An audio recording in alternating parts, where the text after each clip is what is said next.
اسلام آباد high court نے بشرا be be کو زہر دیے جانے کے خدشے کے پیش نظر پیر تک ٹیسٹ کروا کر رپورٹ پیش کرنے کا حکم دے دیا۔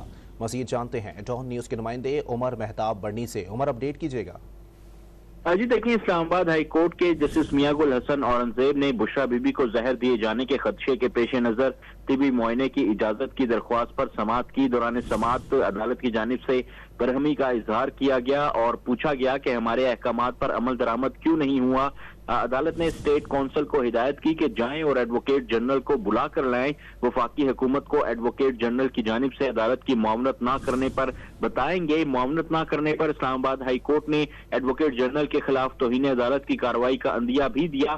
سماعت میں وقفہ کر دیا گیا۔ سماعت جب وقفے کے بعد دوبارہ شروع ہوئی تو اسٹیٹ کونسل کی جانب سے عدالت سے معذرت کی گئی۔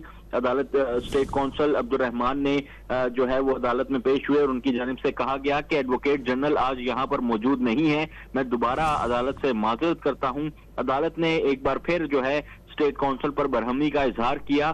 عدالت نے ریمارکس دیے کہ ہم نے ایڈوکیٹ جنرل کو کہا تھا کہ ہمارے پچھلے حکم کی تعمیل کریں۔ عدالت نے پیر تک درخواست گزار کے ٹیسٹ کرا کے رپورٹ پیش کرنے کی ہدایت کرتے ہوئے سماعت پیر تک ملتوی کر دی۔ جی بہت شکریہ عمر بڑنی، اپڈیٹ کرنے کے لیے۔